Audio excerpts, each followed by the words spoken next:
A few weeks after the podcast went live, I was sitting on my porch, sipping iced tea and soaking in the stillness, when a man walked up the driveway.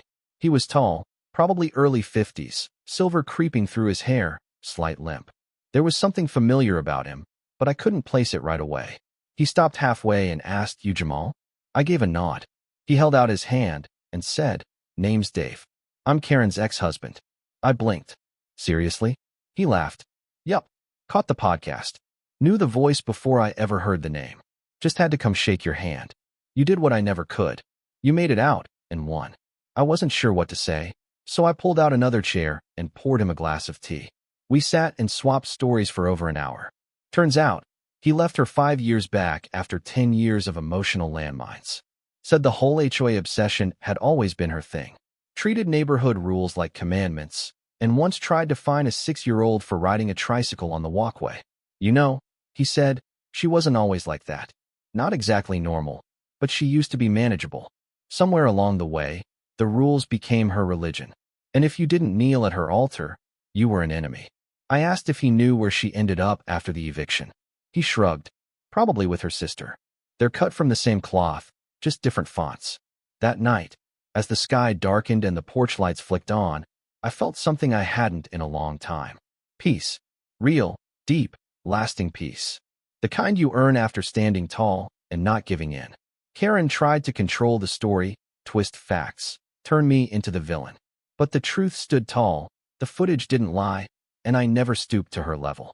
That mattered. Weeks went by, and life finally settled into something that felt steady. I'd almost forgotten what chaos looked like. Until one quiet Sunday, a sleek black SUV rolled down the street and pulled into the driveway across from mine. The place had been empty for months. Foreclosed. Flipped. A sold sign tilted on the lawn. I watched as the SUV door opened. And there she was. Karen. Sunglasses on. Hair pulled tight. Clipboard in hand. She scanned the yard like a general walking onto a battlefield. But my heart didn't skip. I didn't flinch. I just leaned back and watched. She hadn't seen me yet. She was too busy analyzing porch measurements, probably planning her potted plants and future neighborhood notices. But I knew the moment she looked up and saw me, her world would tilt. I picked up my phone and made a call. "Hey, Steve," I said when he picked up. "Guess who just moved in across the street?" There was a pause, then a groan. "You've got to be kidding." I laughed. "Not even close. Looks like round 2 just kicked off." Steve sighed. "Want me to pull out the complaint forms?" I chuckled. "Nah, not yet. Let's see how long it takes her to figure out I bought that house too." Because what Karen didn't know was that the place had been listed through the same realtor I'd used to get the duplex. And after it sat untouched, I made a quiet offer, under a business name. Didn't plan to act on it. Not unless I had a reason. And now, the universe gave me a perfect one. This time, I wasn't her landlord. I was her neighbor. And the game was just getting started. She didn't back off. "Maybe teach your kid some manners," she snapped. "He needs to learn respect." I stared at her, trying to process what I was hearing. I deal with criminals, liars, people who justify the worst of themselves. But hearing that directed at my kid, right in front of me? She had no clue who she was talking to. No idea what kind of storm she'd just called down. But she would, soon. I stood there for a beat, hand still resting on Liam's shoulder, eyes locked with hers. The audacity of it stunned everyone, not just me. The entire playground froze. Parents whispered, exchanged glances, some glaring with open disbelief. Liam clung to the swing chain like it was his anchor, tears streaking his face, one cheek red and swollen. A fire started burning in my chest. Not just anger, something deeper. Every instinct I had screamed to act, but training held me still. My badge wasn't a weapon to use in rage. But I wasn't letting this go. Karen, meanwhile, stood there like she'd just saved the day. Arms crossed, chin high. "Parents like you are why kids are so entitled," she said, loud enough for all to hear. "My son has every right to that swing, and yours needs to learn to share." Her kid stood a few feet back, shifting awkwardly, like even he knew this had gone too far. I gently guided Liam away from the swing, over to the bench. I crouched beside him, checked his cheek. It was warm and puffed up. My heart broke. "You didn't do anything wrong, okay?" I whispered. "None of this is your fault." He nodded, but I saw the doubt in his eyes. That's when I knew this wasn't just about my son anymore. This woman needed to face the consequences. If I walked away now, she'd keep doing this. Maybe next time to a kid whose parent didn't have a federal badge. I stood up. Phones were out now. People recording quietly, unsure what would come next. I pulled my badge case from my back pocket, opened it, and held it up at chest level.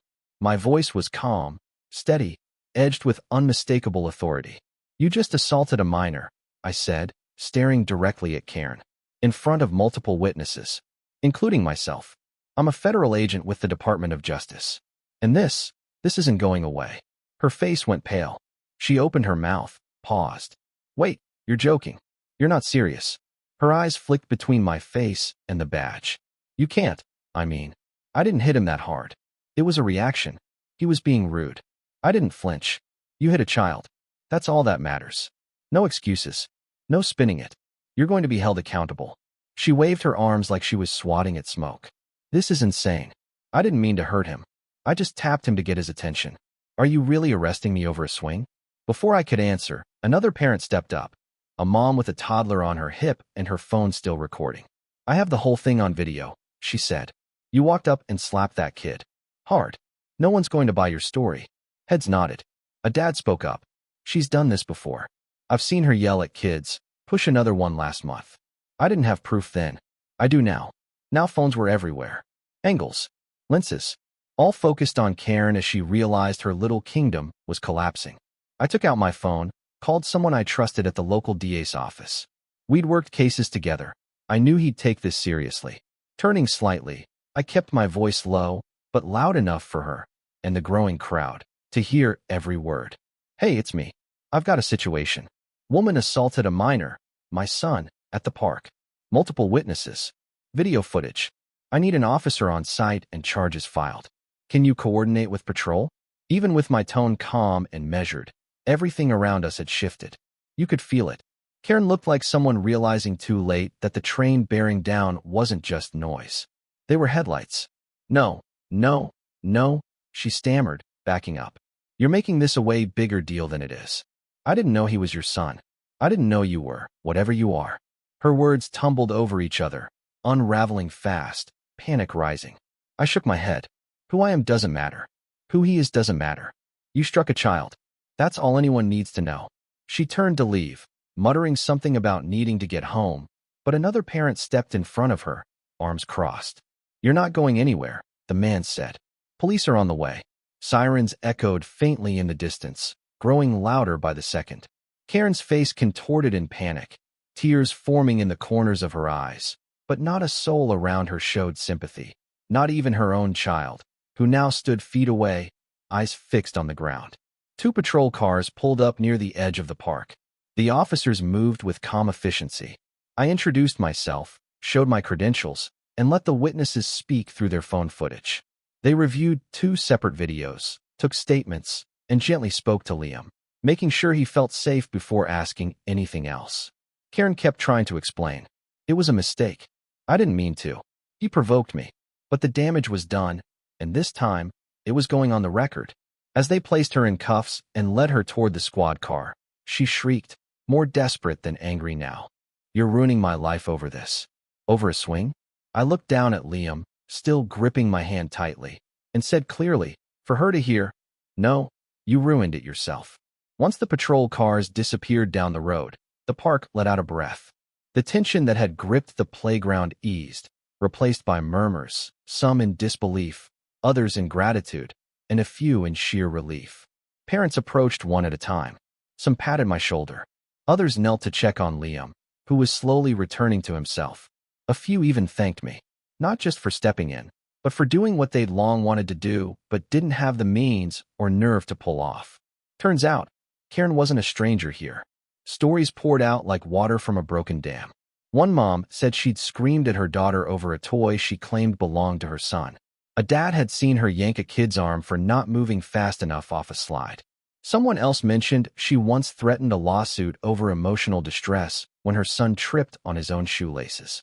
Everyone had something to say, but no one had proof, and no one wanted the drama. So people stayed quiet, until today. She crossed the line, and this time, someone pushed back. I sat on the bench again, pulling Liam close. He leaned in with a small sigh. His cheek was still flushed, but the tears had dried. His breathing had evened out. I told him again he'd done nothing wrong, that I was proud of how strong he was. He nodded, still quiet, but I could feel the weight of the day starting to lift from his little shoulders. We watched the swing sway gently in the breeze. Empty now, but full of memory. No matter how hard we'd try, that swing would always carry this moment with it. I made a mental note. Next time, a different park. This one needed time. Just like Liam. My phone buzzed. It was Marcus from the DA's office. Short, direct message. Video checks out. Statements match. We're filing misdemeanor assault charges. She won't walk away from this. I let out a long breath. Not relief, exactly. Just a sense that justice had finally stepped in. She couldn't twist her way out of it this time. Too many eyes. Too many voices. Too much evidence backing every second of her cruelty. And this time, the people around her weren't afraid to speak up. As Liam and I stood to leave, a city parks official approached. Young guy, early 30s, clipboard in hand, eyes full of apology. Sir, I just want to say I'm really sorry about what happened. I got the call from the precinct. They said you're a federal agent, and the assault happened here. I run this parks district. We've had, well, issues with that woman before. Nothing ever stuck. He looked uneasy, as if carrying guilt that wasn't his. I told him it wasn't on him. But I did say this playground had become a place where fear kept people silent. He nodded slowly, flipping his clipboard and jotting notes. We're looking at adding cameras, he said. It's been on the list, but budget cuts kept pushing it down. After today, it's at the top. I told him it was the right call. Cameras aren't just for catching things. They stop people who think they can get away with anything. As we walked out of the park, I couldn't shake the feeling that something bigger had shifted. This wasn't just about holding Karen accountable. It was about bringing back a sense of safety, not just for Liam, but for every kid and every parent who wanted to enjoy a sunny afternoon without fear of being yelled at or worse, attacked. Liam held my hand tighter than usual on the way to the car, and I let him. Something in him shifted that day. He was a tough little guy, but even the bravest hearts bruise. And no matter how strong I was, I couldn't protect him from everything. What I could do was show him what justice looks like, measured, calm, and unwavering. That night, after dinner and some comfort food, I sat at my desk and began drafting a statement for the DA. I detailed every moment, from arriving at the park, to the swing argument, to Karen's approach, the slap, and every witness account. I noted the two parents who'd caught it on video and already said they'd send the footage to the authorities. I included my badge number, rank, and a line offering to testify. I usually kept my work and personal life separate, but this time that line had already been crossed. I needed everything airtight. No loopholes, no gray areas a slick defense lawyer could spin. My phone buzzed. It was Marcus. His voice was steady. Just finish the footage. It's crystal clear. She's in serious trouble. I asked what charges they were looking at. He said misdemeanor child assault, potential restraining orders, and depending on what CPS finds, she might not be walking away with just a fine. That made me pause.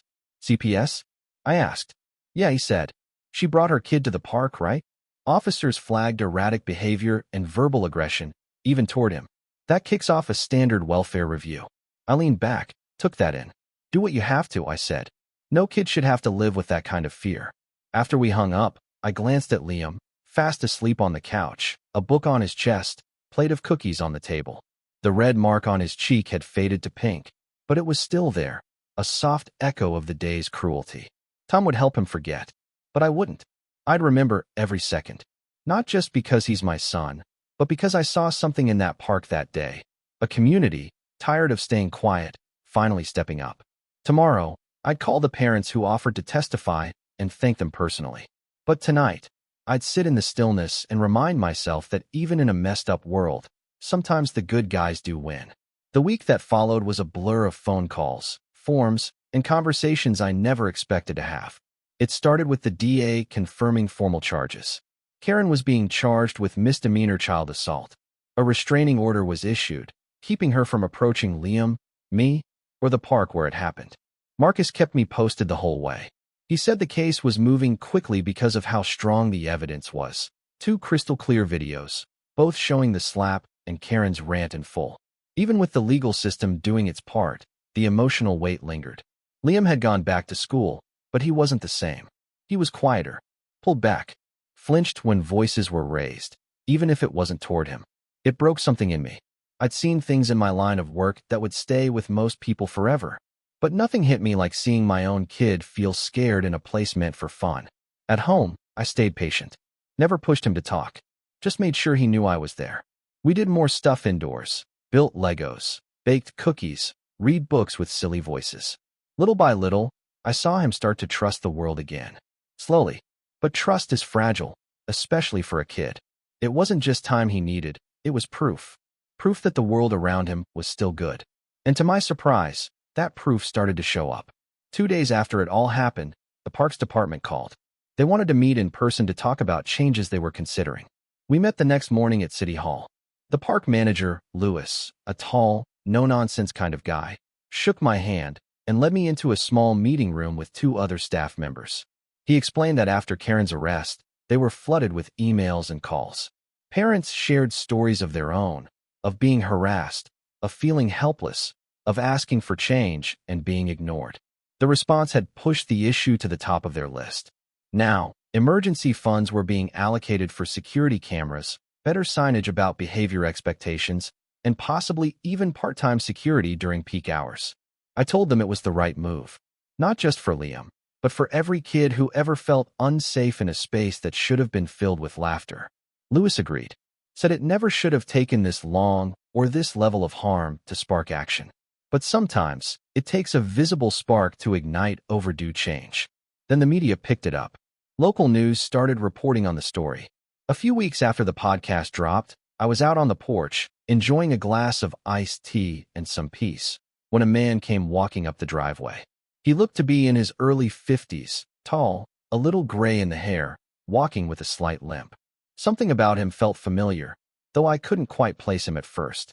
He stopped halfway up and asked, "You Jamal?" I nodded. He reached out his hand and said, "Name's Dave. I'm Karen's ex-husband." I blinked. "Seriously?" He let out a laugh. "Yup." He said he'd heard the podcast, recognized my voice right away, and felt like he had to come shake my hand. "You did what I couldn't," he told me. "You made it through and came out stronger." I didn't know how to respond, so I pulled out another chair and poured him some tea. We sat and swapped stories for over an hour. Turns out, he divorced her 5 years ago after dealing with years of emotional booby traps. He told me how she'd always had a thing for control, that the HOA stuff had been her obsession for years, and that she once tried to fine a 6-year-old for riding a tricycle on a sidewalk. "You know," he said, "she didn't start out that way. She wasn't exactly normal, but she was manageable. Somewhere along the line, the rules became her religion. And if you didn't fall in line, you were automatically the enemy." I asked if he knew where she ended up after getting evicted. He just shrugged, probably with her sister. They're basically the same person, just different fonts. That evening, I sat on the porch as the sun dipped down, and for the first time in months, I felt it. Peace. The kind that sticks. The kind you earn. The kind that comes from knowing you stood your ground, fought the right way, and didn't sink to their level. Karen had tried to rewrite the story, spin it in her favor, paint me as the bad guy. But the facts stood, the video didn't lie, and more than anything, I kept my integrity. That part meant something. Time passed, and life mellowed out. I almost forgot what chaos felt like. Until one Sunday afternoon, a sleek black SUV crept down the street and stopped in the driveway across from mine. It was the house that had been sitting vacant for a while, recently foreclosed and renovated. A sold sign leaned against the lawn. I watched from the porch as the SUV door opened, and out stepped Karen. Sunglasses, tight ponytail, clipboard. She surveyed the yard like a general scouting a battlefield. But I didn't flinch. I didn't feel dread. I leaned back in my chair and watched. She hadn't seen me yet. Too busy mentally mapping out flower pots and where the neighborhood watch sign might go. But I knew she'd turn her head eventually. And when she did, she'd be in for a surprise. I wasn't rattled. I picked up my phone and called Steve. "Hey," I said when he answered. "You won't believe who just moved in across the street." He groaned. "No way." I laughed. "All the way. Looks like we're getting a sequel." Steve sighed. "Want me to grab the complaint templates?" I chuckled. "Not yet. Let's see how long it takes her to realize I bought that house too." See, what she didn't know was the place had been listed through the same agent I'd used for the duplex. After it sat with no takers, I made a quiet offer through an LLC. Didn't even plan to move on it. Unless the universe gave me a reason. And now, well, it had handed me the best reason of all. I wasn't going to be her landlord this time. I was going to be her neighbor. And this time, I was just getting started. The restraining order would stay in effect, keeping her at least 50 feet from any public park in the county for the next 12 months, and she was prohibited from having unsupervised contact with any minors that weren't her own. I had fought hard for those final terms, not to ruin her life, but because I couldn't trust her not to do it again to someone else's child. Honestly, I thought the sentence was too lenient. But Marcus reminded me that first-time offenders rarely get anything harsher for a misdemeanor, especially without a prior record. What mattered most, he said, was that now there was documentation. If she ever tried this again, the courts wouldn't go easy. When the judge asked if I wanted to speak, I stood. My palms were damp, but my voice held steady. I didn't shout. I didn't get angry. I just told the truth. I recounted what happened at the park, the joy of a dad watching his son play, and the sudden gut punch of watching that joy stolen by a stranger's unchecked aggression. I described the fear in Liam's eyes and the determination I felt to ensure no other kid ever had to feel that same fear. I spoke about the way our community rallied, how parents came together to reclaim a space that had been ruled by intimidation for far too long. I thanked those who had spoken out, those who filmed the footage, the Parks Department for stepping up, and the DA's office for treating the case with the weight it deserved. I closed by saying that accountability isn't about revenge. It's about owning harm and making sure it doesn't happen again. I sat down without glancing at Karen, not out of fear, but because she didn't deserve it. My words weren't for her. They were for Liam. The judge accepted the plea agreement and made it official. Court adjourned with the strike of a gavel, and that was that. Karen was let out quietly. No scene. No apology. No glance back. Her pride wouldn't let her. And that was fine. I didn't need her to say sorry. I didn't need her tears. All I needed was the reassurance that she would never again feel entitled to lay hands on someone else's child and walk away like it meant nothing. As I stepped outside the courthouse, the afternoon sun stretched long shadows across the stairs. I breathed in deep, let the sunlight warm my face, and for the first time in weeks, I felt like I could finally breathe again. My phone buzzed. A photo from my wife. Liam, grinning wide, swinging from the rope we'd tied to the backyard tree 2 years ago. My chest tightened, then filled. He was okay, not all the way, but healing. Kids have that way about them. With love, safety, and time, they bounce back. And I would be there for every step, making sure nothing ever broke that trust again. The weeks that followed brought a quiet return to normal. The media coverage died down, the viral Reddit posts sank, and the neighborhood settled back into routine. But something was different. The park felt changed, more than safe. It felt stronger. Parents showed up more, stayed longer, connected deeper. The new security cameras were up and running, and even though the official watch program ended, folks kept looking out. The incident lingered in memory, but so did the unity it sparked. One weekend, Liam asked if we could go back to that same park. I looked at him, paused, then nodded. We packed a small lunch, grabbed the football, and walked hand in hand like we used to. When we got there, he ran ahead, laughing, joining a pack of kids in a game of tag. I hung back, hands in my pockets, watching him climb the jungle gym, shout across the monkey bars. Then, slowly, he wandered over to the swings. For a second, he stood still, just stared, like facing a ghost. Then he sat, started pumping his legs, rising, higher, higher, and with every lift into the sky, he laughed louder. And right then, I knew something had closed. Because sometimes justice isn't what happens in a courtroom. Sometimes it's a child on a swing, no longer afraid.